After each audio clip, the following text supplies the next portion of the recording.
तो आज हम सफ़र करने वाले हैं वली कन्नन की एक बहुत ही प्यारी कहानी मैडम राइड्स द बस के साथ।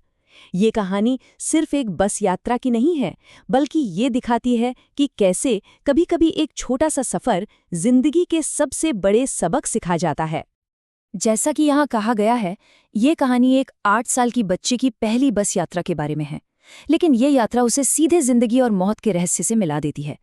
सोचिए, एक छोटी सी बच्ची के लिए ये कितना बड़ा अनुभव रहा होगा। तो चलिए सबसे पहले मिलते हैं इस कहानी की हीरोइन से।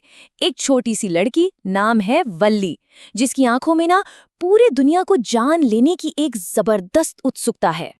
हाँ, तो ये है वली, सिर्फ 8 साल की है और उसकी दुनिया बस उसके घर का दरवाजा और सामने की गली। लेकिन उसकी जिज्ञासा, अरे उसकी कोई सीमा ही नहीं थी। उसका सबसे पसंदीदा काम, बस दरवाजे पर खड़े हो जाओ और देखो कि बाहर क्या क्या हो रहा है। और इस छोटी सी दुनिया में पता है सबसे आकर्षक चीज क्या थी? वो बस, जो हर रोज आती थी नए नए लोगों से भरी हुई। वल्ली के लिए उस बस को देखना कभी न खत्म होने वाली खुशी जैसा था। एक ऐसी खुशी जो धीरे धीरे एक जुनून में बदल गई। बस उसके मन में एक नन्ही सी ख्वाहिश जागी, जो देखते ही देखते एक बहुत बड़ी, एक जबरदस्त इच्छा बन गई। क्या? बस एक बार, सिर्फ एक बार उस बस में बैठना था। लेकिन वल्ली सिर्फ सपने देखने वालों में से नहीं थी। नहीं, वो अपने सपनों को सच करने वालों में से थी। और इसके लिए उसने बनाई एक बहुत ही पक्की, सोची समझी योजना। और जरा इस 8 साल की बच्ची का प्लान तो देखिए, क्या कमाल का प्लान था। उसने अपने इस सीक्रेट मिशन के लिए हर जरूरी जानकारी इकट्ठा की, लोगों की बातें छुप छुप कर सुनी, बड़े धीरे से कुछ सवाल भी पूछे और पता लगा लिया कि किराया कितना है, कितना टाइम लगेगा, दूरी कितनी है, सब कुछ। और फिर आया सबसे मुश्किल काम, पैसे जोड़ना। पूरे 60 पैसे। अब सोचिए, वल्ली जैसी बच्ची के लिए, जिसने शायद ही कभी इतने पैसे एक साथ देखे हों, ये तो एक खजाने जैसा था। और इसे जमा करने के लिए जो सेल्फ कंट्रोल चाहिए था, मतलब हर टॉफी, हर खिलौने की इच्छा को मारना पड़ा होगा। बहुत मुश्किल था ये। और आखिरकार वो दिन आ ही गया, जिस दिन वल्ली का प्लान हकीकत बनने वाला था। तो चलिए हम भी उसके साथ बस में चढ़ते हैं और देखते हैं कि वहाँ कौन कौन मिलता है। और फिर एक छोटी सी लेकिन बहुत ही दृढ़ आवाज गूंजती है, बस रोको, बस रोको। बस इसी एक आदेश के साथ वल्ली के बड़े एडवेंचर की शुरुआत हो जाती है। बस में था एक मजाकिया हंसमुख सा कंडक्टर।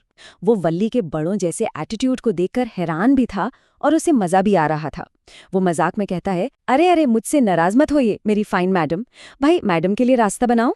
और बस यहीं से वल्ली को उसका नाम मिल गया, मैडम। लेकिन देखिए, बाहर से वो चाहे कितनी भी बहादुर बन रही हो, अंदर से तो वो एक शर्मीली बच्ची ही थी। सबके नजरों से बचते बचाते वो जल्दी से एक खाली सीट पर जाकर बैठ गई। है ना हिम्मत और मासूमियत का एक प्यारा सा कॉम्बिनेशन।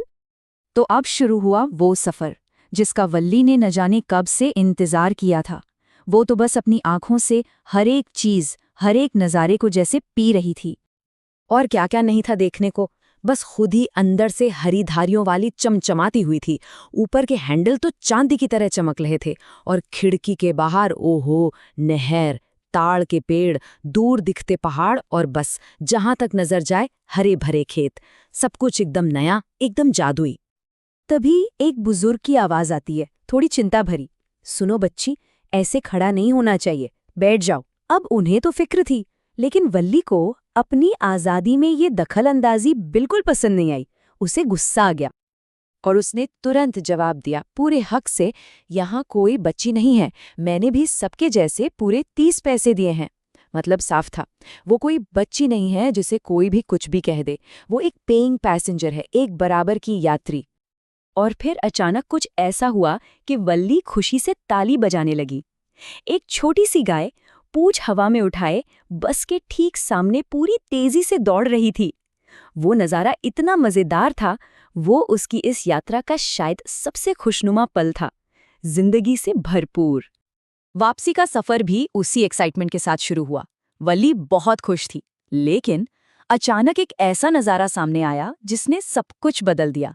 वो दुनिया जो अभी अभी इतनी सुंदर और मजेदार लग रही थी, अचानक अपना एक बहुत ही भयानक चेहरा दिखाने वाली थी। रास्ते में वल्ली ने उसी छोटी सी गाय को सड़क के किनारे मरा हुआ देखा।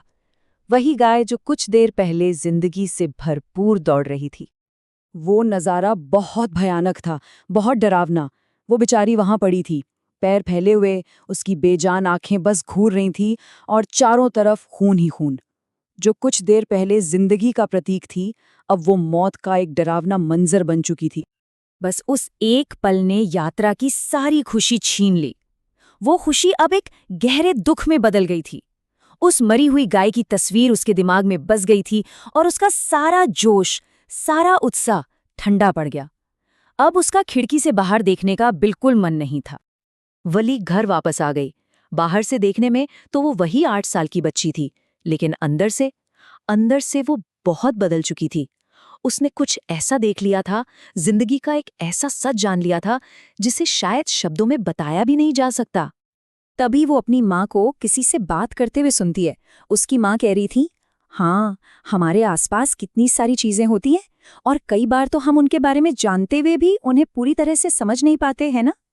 ये शब्द वल्ली के दिल में उतर गए। ये बिल्कुल वैसा ही था जैसा उसने महसूस किया था। वो बिना कुछ कहे ही सब कुछ समझ गई। और ये कहानी हमें इसी सवाल के साथ छोड़ जाती है। जरा सोचिए, हमारी अपनी जिंदगी में वो कौन सी छोटी छोटी यात्राएं हैं, वो कौन से छोटे छोटे अनुभव हैं जो अनजाने में ही हमें जिंदगी के सबसे बड़े और सबसे गहरे